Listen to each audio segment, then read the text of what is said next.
दिल्ली में पली बड़ी, लंदन में जाकर इंटरनेशनल लॉ किया और चुनाव यूपी से लड़ी। जी दिल्ली में मेरी बचपन से मैं दिल्ली रही हूँ, स्कूलिंग कॉलेज सब यहीं से हुआ है। लेकिन लंदन तो मैं सिर्फ एक मास्टर्स के लिए गई थी, तो ज़्यादा सिर्फ मास्टर्स के लिए? जी, तो एक डेढ़ साल के लिए, और फिर कोरोना हो गया था तो मुझे, और वहाँ CAA की लड़ाई लड़ी आपने? लड़ाई तो यहाँ लड़ी जा रही थी। हम जो भी सपोर्ट उस टाइम हो सकता था, क्योंकि हम अपने मुल्क नहीं आ सकते थे, तो वहीं से जो हमारे लोग यहाँ पर जिस कानून को लेकर परेशान थे, हम सभी ने वहाँ पर प्रयास किया कि हम भी उसमें अपना कोई योगदान दे सके। तो वही एक छोटी कोशिश थी जो सबको देखने को मिली। और यूपी घर है, और मेरे जो पिताजी हैं उनकी खून पसीने की मेहनत है, उनकी कर्म भूमि है, मेरी कर्म भूमि बन गई है। तो यूपी घर है, लेकिन दिल्ली में दिल है। दिल्ली में दिल है। दिल्ली में दिल लग गया है आपका?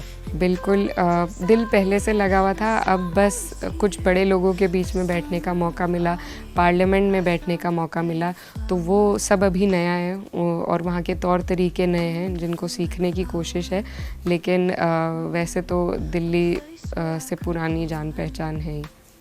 आपके सोशल मीडिया पे बहुत सारे फॉलोअर्स हैं। सोशल मीडिया से कितनी मदद मिली आपको इलेक्शन में?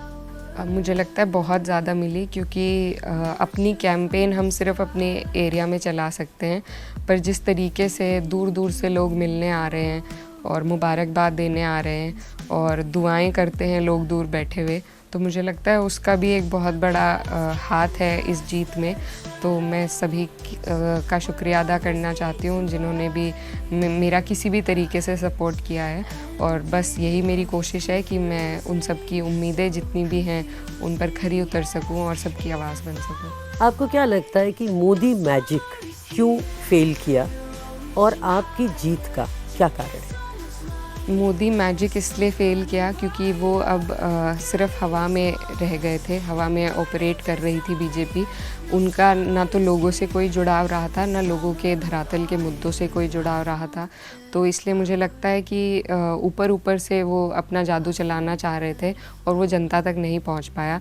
उन्हें 2 टर्म का वक्त मिला, डबल इंजन की सरकार मिली, लेकिन उसके बावजूद आज तक वो किसानों का MSP भी तय नहीं कर पाए हैं, और आय दुगनी करने की उन्होंने बात करी थी। मैं इसलिए ये कह रही हूँ क्योंकि मेरा जो क्षेत्र है वो किसान बहुल्य क्षेत्र है। वहाँ पर हर जात बिरादरी के लोग खेती बाड़ी करते हैं, तो और वहाँ पर ये बहुत बड़ी समस्या है, और एक बहुत बड़ा आंदोलन चला था जिसके बावजूद भी वहाँ के लोगों की समस्याओं का कोई निस्तारण नहीं हुआ।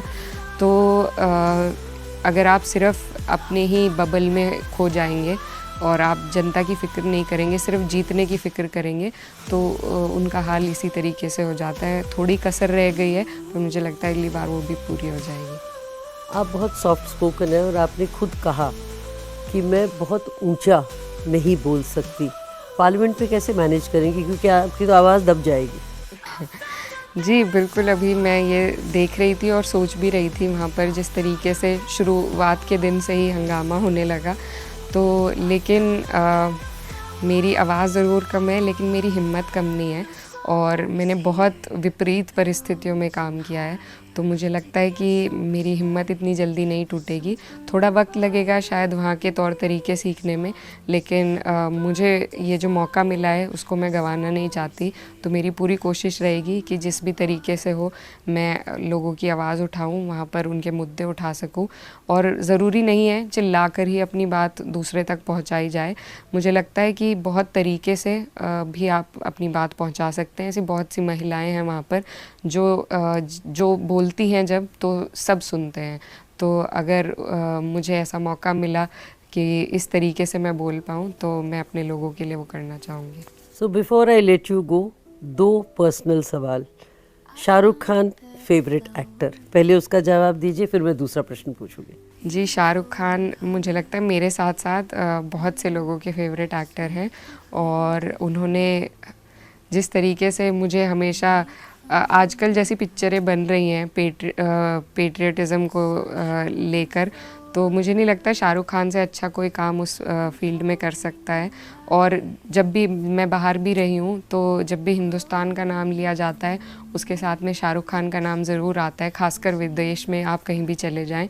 तो मैंने बचपन से उन्हें देखा है, पसंद है, और न सिर्फ देखने में बल्कि मुझे लगता है वो बहुत अच्छा संवाद भी करते हैं और उन्हें देखकर हमेशा सीखने को मिलता है। उनके इंटरव्यूज़ हों, चाहे उनके व्यूज़ हों, और मूवीज़ तो सभी को पसंद हैं, तो हमेशा से वही मेरे favourite actor. So no one like Shahrukh Khan no one like Shahrukh Khan. and no one ever will be. I don't think so. Let me tread personal ground, and I wouldn't like to, but the viewers will kill me if I don't. Men in your life, and आप कब शादी करेंगी? शादी का विचार आपके मन में है, और अगर करेंगी तो निकाह करेंगी या सोनाक्षी सिन्हा की तरह रजिस्टर्ड मैरिज करेंगी? अभी क्योंकि काम में से टाइम कम मिल रहा है, फुर्सत कम मिल रही है, तो इन चीज़ों के बारे में अभी उतना विचार नहीं किया है। लेकिन जब भी होगा, जैसे भी होगा, तो सबके सामने होगा, सबको बताया जाएगा। अभी फ़िलहाल कोई ऐसा इरादा नहीं है, कोई ऐसी तैयारी नहीं है। अभी मैं बस सीखना चाहती हूँ कि ये जो मुझे नया रास्ता मिला है, नया ओहदा मिला है, इसमें कैसे मुझे काम करना है। और जब भी पर्सनल लाइफ में कोई भी नई चीज़ आएगी तो सबको बताया जाएगा। और निकाह या रजिस्टर्ड मैरिज के बारे में भी मैंने सोचा नहीं है, पर अगर मौका मिला तो दोनों भी कर सकते हैं। So no man in your life at the moment. जी नहीं। Iqra Hasan, thank you very much. आपका बहुत बहुत धन्यवाद हमारे साथ जुड़ने के लिए। Thank you so much.